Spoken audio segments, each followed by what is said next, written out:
host for Women in Localization's Ask the Expert. And today I'm here with Elena McDonnell. So hi. Hi, Kristin and everybody. Tell me about your background. I actually grew up in a small kind of suburban town near Novosibirsk, but Novosibirsk is where I went to university. And I've always kind of been into, like literature and words, languages and poetry, which is quite uncommon in my family because the rest of my family are pretty much all engineers. Got my bachelor's degree in Russian there, and then started grad school there as well, and then participated in this exchange program, and that's how I ended up in sunny California. I've always loved learning, so I think while I was still in school, I just wanted to keep learning and learning and learning, and I didn't really even have a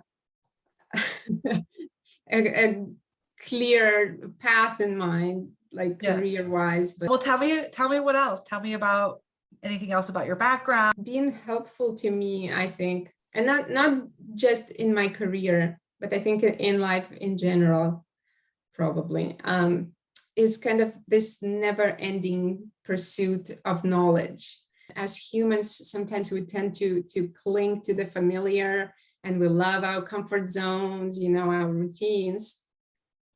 And that's great. I'm definitely not the one to underestimate the power of a good process, but at the same time, I feel like if at any point in our careers we kind of reach a point where we feel like we've learned everything there's to learn, and we stop being curious and stop asking questions, I think we would really be doing ourselves a disservice there.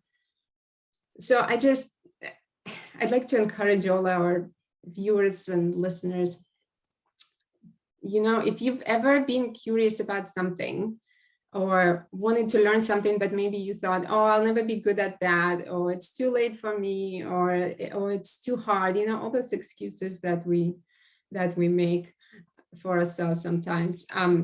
I would encourage you to go do that anyway. I would say, go and learn that, NLP or computational linguistics or coding or what you might be interested in, or go and take that project management certification, or go get that MBA, take that university course, or, or find a mentor and learn from them.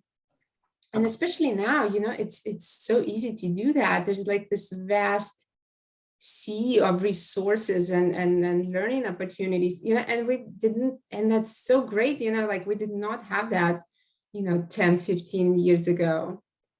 And now I feel like almost in the same day, you can go and attend multiple, courses and classes and webinars. In localization, we work so much cross-functionally.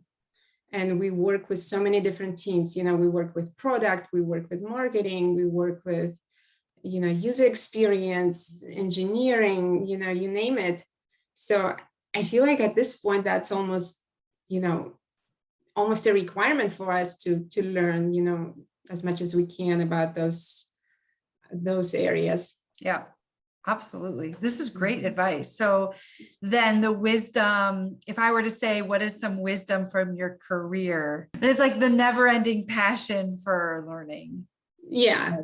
Or for staying curious and staying, probably the pursuit of knowledge. It sounds like from talking to you, you're just always absorbing new information, and you're looking underneath the covers to see what other sources of information you might want to learn, or where other sources of information you can gain from, because you can, like you said, read books or take a course or learn from another mentor in the subject matter that you're pursuing.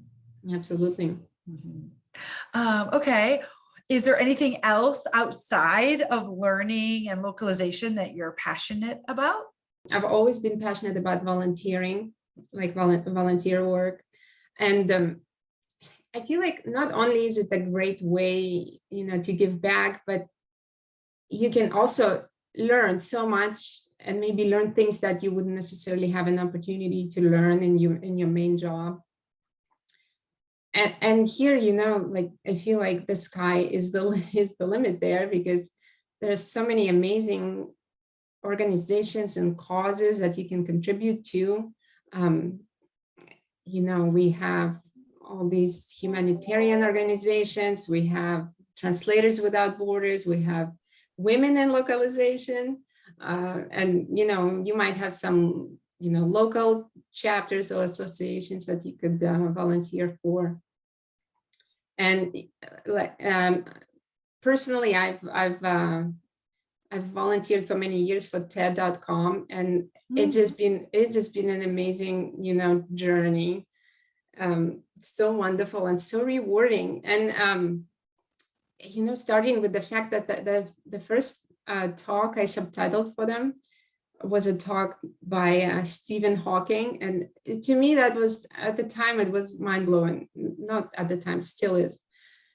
So and you know, and I 100% know that I've learned things there that I wouldn't necessarily learn, you know, in my main job, but that have helped me, you know, in my career. Thank you for that.